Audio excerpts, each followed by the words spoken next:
안녕하세요. 모두들 반갑습니다. 이번 주도 한 주간이 벌써 지나가네요. 더운 날 수고 많으셨습니다. 하나님의 은혜와 평강이 있는 주말 되시기를 바랍니다. 우리 갈라디아 2장 20절을 함께 외워보도록 하겠습니다. 긴 절이었는데 좀 많이 외워지셨죠? 자, 우리 함께 외워보겠습니다. 갈라디아 2장 20절 말씀. 내가 그리스도와 함께 십자가에 못 박혔나니 그런즉 이제는 내가 사는 것이 아니요 오직 내 안에 그리스도께서 사시는 것이라. 이제 내가 육체 가운데 사는 것은 나를 사랑하사 나를 위하여 자기 자신을 버리신 하나님의 아들을 믿는 믿음 안에서 사는 것이라. 세 번역으로 다시 읽어보겠습니다. 나는 그리스도와 함께 십자가에 못 박혔습니다. 이제 살고 있는 것은 내가 아닙니다. 그리스도께서 내 안에 살고 계십니다. 내가 지금 육신 안에서 살고 있는 삶은 나를 사랑하셔서 나를 위하여 자기 몸을 내어주신 하나님의 아들을 믿는 믿음 안에서 살아가는 것입니다. 아멘. 오늘 함께 드릴 찬양은 어제에 이어서 시편 139편입니다. 우리를 가장 잘 아시는 하나님, 우리를 따라오시는 그분의 사랑을 함께 찬양드리겠습니다. 나보다 나를 잘 아시는 주님, 내가 주를 떠나 어디로 가겠나이까. 나 어딜 가든지 주의 손이 나를 인도하시며 주의 오른손이 나를 붙드시리다. 나를 창세전부터 계획하시고 지금까지 인도하시네. 하나님이여 주의 생각이 어찌 그리 보배로우신지요. 나의 생각보다 나의 뜻보다 더 크고 놀라우신 주님. 하나님이여 나를 살피사 나의 마음을 다시오니 나를 영원한 길로 인도하소서.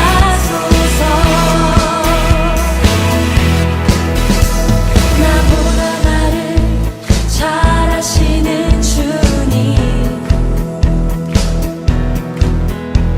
내가 주를 떠나 어디로 가겠나이까.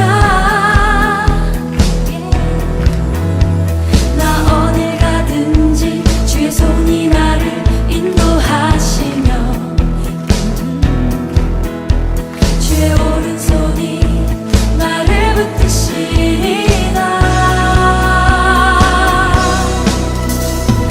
나를 창세전부터 계획하시고 지금까지 인도하시네. 하나님이여 주의 생각이 어찌 그리 보배로우신지요. 나의 생각보다 나의 뜻보다 더 크고 놀라우신 주님. 하나님이여 나를 살피사 나의 마음을 다시오니 나를 영원한 길로 인도하소서. 주의 생각이 어찌 그리 보배로우신지요. 나의 생각보다 나의 뜻보다 더 크고 놀라우신 주님. 하나님이여 나를 살피사 나의 마음을 다시오니 나를 영원한 길로 인도하소서.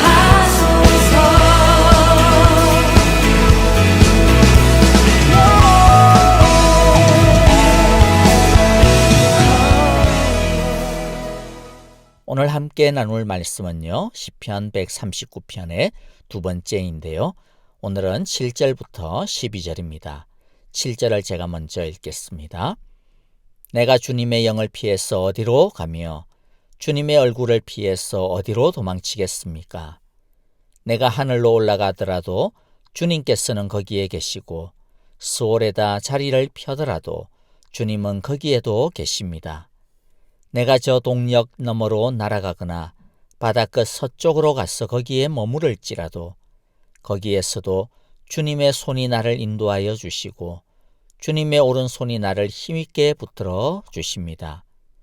내가 말하기를 어둠이 와락 나에게 달려들어서 나를 비추던 빛이 밤처럼 되어라 해도 주님 앞에서는 어둠도 어둠이 아니며 밤도 대낮처럼 밝으니 주님 앞에서는 어둠과 빛이 다 같습니다. 아멘. 우리를 잘 아시고 우리의 속마음을 감찰하시는 하나님은 우리의 부족한 것, 우리의 필요들을 아시고 우리의 기도를 들어주심을 우리가 어제 함께 살펴보았습니다. 뿐만 아니라 하나님은 우리의 은밀하고도 내밀한 속마음과 속사람도 잘 아십니다.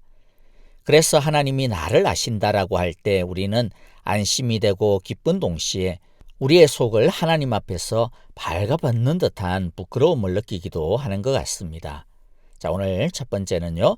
우리가 기억해야 하는 것은 하나님 앞에서 우리가 숨고 피할 곳은 어디에도 없다라고 하는 것입니다. 숨고 가리운다고 해서 숨어질 수 있거나 가리워질 수 있는 것이 아닙니다. 도망간다고 해서 도망갈 수 없습니다.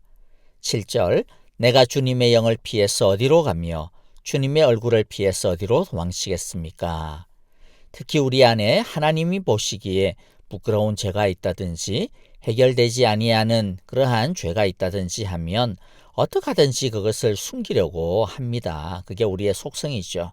근데 그것을 우리가 어떻게 숨깁니까? 예를 들어 보면 아예 이제 하나님을 피해버리는 경우도 있는 것 같아요. 교회를 멀리 한다든지 하는 것이죠. 마치 엄마한테 잘못한 아이가 집에 빨리 못 들어가고 집 주위를 빙빙 도는 것과 같은 모양입니다. 그런데 그런다고 해서 계속 피할 수 있는 것이 아니지 않습니까? 또 어떤 경우에는 하나님의 관심을 돌리려고 애를 쓰는 것 같아요. 그래서 괜히 성경도 더 열심히 읽는 척하고 신앙생활도 더 열심히 해보려고 합니다. 그래서 문제를 덮어보려고 하는 거죠. 하지만 하나님은 그런 얄팍한 수에 속지 않습니다. 그래봐야 계속 마음만 찜찜하고 불편할 뿐입니다. 마음이 편하려면 그럼 어떻게 해야 할까요? 그냥 솔직하게 고백하는 것입니다. 우리는 하나님 앞에서 빨리 우리의 있는 모습 그대로를 솔직하게 드러내는 것이 제일 편하고 안전하고 속 시원하다라고 하는 것을 꼭 기억하고 뭔가 주님 앞 숨기는 것이 없어야 할 것 같습니다. 두 번째는 하나님은 우리를 도와주시려고 하신다라고 하는 것을 기억하고 있어야 합니다. 우리가 하나님을 자꾸 피하려고 하는 이유가 뭘까요? 혼날까 봐 겁나기 때문일 것입니다. 하나님은 잘못한 것에 대해서 물론 옳고 그름을 딱 짚어주십니다. 그냥 대충대충 넘어가지는 않아요. 그런데 그렇게 하시는 이유는 잘못했으니까 너 벌 받아라, 이렇게 혼나야 된다, 이렇게 하는 것이 아니죠. 우리가 다시는 같은 실수를 반복하지 않도록, 같은 잘못을 반복하지 않도록 확실하게 가르쳐 주시기 위함입니다. 8절부터 10절을 보면요. 8절 내가 하늘로 올라가더라도 주님께서는 거기에 계시고 스올에다 자리를 펴더라도 주님은 거기에 계십니다. 자, 여기서 하늘일과 스올이라고 하는 것은 하나님을 피해서 가장 먼 곳으로 도망치는 모습이라고 생각하시면 됩니다. 특히 스올은요, 지하 가장 깊숙한 곳을 이야기하는데 흔히 구약에서는 이제 죽음의 자리를 이야기합니다. 어떻게 보면 삶의 소망이 완전히 사라진 상태라고 볼 수 있죠. 나는 이제 끝났어. 자기 스스로에 대해서 그냥 자포자기하는 그러한 상태입니다. 하지만 그곳에도 하나님은 찾아오십니다. 자, 9절에 보면요. 내가 저 동쪽 너머로 날아가거나 바닷가 서쪽으로 가서 거기에 머무를지라도. 자, 무슨 말입니까? 하나님을 피해서 얼마나 이리저리 그냥 뺀질뺀질거리면서 요리 갔다 저리 갔다 피하다니는지는 모릅니다. 그런데 그런다 할지라도 안 된다 이거죠. 자, 10절에서 계속해서 말씀하시기를 거기에서도, 그렇죠? 아무리 피해도 거기에서도 주님의 손이 나를 인도하여 주시고 주님의 오른손이 나를 힘있게 붙들어 주십니다. 거기까지도 하나님은 찾아와 주십니다. 자, 그런데 10절에서 중요한 건 뭐냐면 거기까지 오셨어? 하시는 게 뭐냐? 뭐라는 거예요? 인도하여 주시고 우리를 힘있게 붙들어 주신다라는 것이죠. 자, 예를 들어서 아담과 하와가 선악과를 따먹고 난 다음 그들은 하나님의 낯을 피해서 동산 깊숙한 곳으로 숨었죠. 하지만 하나님은 그들을 찾아오셨습니다.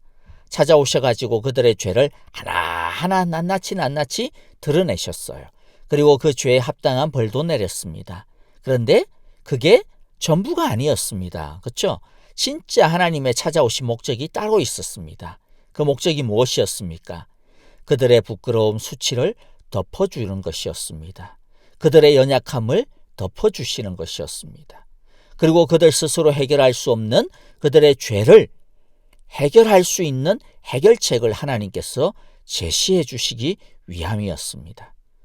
요나 선지자의 경우도 보십시오. 하나님을 피해서 하나님이 명령하시는 곳과는 완전히 그냥 반대로 서쪽 끝으로 도망을 쳤습니다. 하지만 하나님은 바다 한가운데, 그것도 배의 제일 밑바닥에 숨어가지고 그냥 쿨쿨 자고 있는 요나를 폭풍 가운데서 찾아오셨습니다. 그를 풍랑이 있는 바다에 큰 물고기 배에다가 가두어 버렸습니다. 근데 그렇게 하신 이유가 뭡니까? 불순종하고 도망치니까 이놈 자식 그냥 물고기 밥이나 되어라, 물고기에게 잡혀 죽으라, 이렇게 하신 것이 아니죠. 물고기에게 던지신 이유는 뭡니까? 불순종의 도망길에서 돌아와 순종의 길로 다시 들었으라는 뜻이었습니다. 그래서 그가 그 물고기 뱃속에서 회개하자 하나님은 그에게 밝음을 선물하셨습니다. 하나님은 하나님의 자녀들이 당신을 벗어나서 자기 마음대로 살려고 발부둥 치는 것을 내버려 두지 않습니다. 자녀라고 한다면 절대로 그렇게 내버려 둘 수가 없지 않겠습니까? 끝까지 찾아와서 계속 말씀합니다. 끝까지 찾아와 주셔서 말씀해 주시는 것이 은혜입니다. 사랑입니다. 그 말씀을 듣고 회개하고 돌이키는 자가 복된 자입니다. 자, 세 번째는 주님은 우리를 엄습하는 어둠을 몰아내고 빛 가운데 살아가게 하십니다. 11절 12절인데요. 11절에 보니까 내가 말하기를 어둠이 와락 나에게 달려들어서 나를 비추던 빛이 밤처럼 되어라 해도 12절 주님 앞에서는 어둠도 어둠이 아니며 밤도 대낮처럼 밝으니 주님 앞에서는 어둠과 빛이 다 같습니다. 자, 즉 우리의 삶에 갑작스럽게 고난이 찾아오거나 또는 우리의 영혼이 죄로 인해 은혜와 진리의 빛이 쫙 사라져버리고 불의의 어두움이 우리의 마음과 생각, 삶을 지배할 때도 있습니다. 우리가 감당하기 어렵다라고 생각되어 낙심에 빠질 때도 있습니다. 그러나 하나님 앞에서는 어두움이 아무것도 아니다, 별것 아니다 말씀합니다. 우리가 하나님께 나아가기만 하면 하나님은 우리를 감싸고 있는 어두움을 물리치시고 의와 사랑의 빛으로 우리를 다시 감싸주실 것입니다. 우리가 예수님 안에, 예수님이 우리 안에 계시면 어두움은 우리를 결코 지배할 수 없고 어두움은 순식간에 주의 말씀에 빛 아래서 물러가게 되어질 것입니다. 우리는 그저 빛 대신 주님 앞에 나아가 그의 말씀 안에 거하면 되는 것입니다. 주님의 기도를 드리겠습니다. 하늘에 계신 우리 아버지, 아버지의 이름을 거룩하게 하시며 아버지의 나라가 오게 하시며 아버지의 뜻이 하늘에서와 같이 땅에서도 이루어지게 하소서. 오늘 우리에게 일용할 양식을 주시고 우리가 우리에게 잘못한 사람을 용서하여 준 것 같이 우리 죄를 용서하여 주시고 우리를 시험에 빠지지 않게 하시고 악에서 구하소서. 나라와 권능과 영광이 영원히 아버지의 것입니다. 아멘. 우리 찬양과 더불어 기도하시겠습니다. 오늘의 말씀을 기억하시면서 기도합시다. 우리의 모든 죄와 약함과 추함을 솔직하게 고백하고 어둠에서 벗어나 빛의 값없으로 갈아입게 하소서라고 기도합시다. 코로나 바이러스로부터 가정과 일터와 교회를 지켜주시고 속히 더욱더 안전하게 더 이전보다도 더욱더 회복되게 하소서라고 기도합시다. 또 내일 우리 이제 예배인데요. 여러분들 주일 예배를 위하여 기도해 주시고 또 아프신 성도님들 생각하시면서 기도해 주시기를 바랍니다. 우리 선교사님들 지켜달라고 기도해 주시고요. 여러분들 송 목사님을 위하여서 기도해 주신 거 감사한데 계속해서도 많이 기도해 주시기를 바랍니다. 주님 안에서 안식하는 주말이 되시기를 바라고요. 우리 내일 온라인 예배지만은 또 온라인 예배를 통해서 만나 뵙겠습니다. 안녕히 계시고요. 편히 쉬십시오. 감사합니다.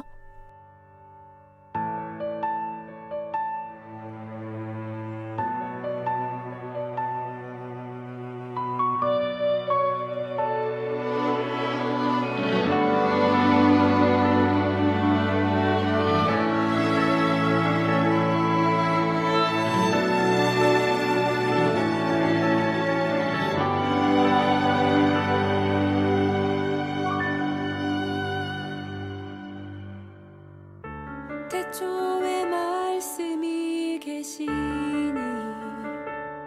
지극히 높으신 주 만물의 감추인 주 영광 예수 나타내셨네. 그 이름 아름답도다. 그 이름 아름답도다. 나의 왕 예수 그리스도 그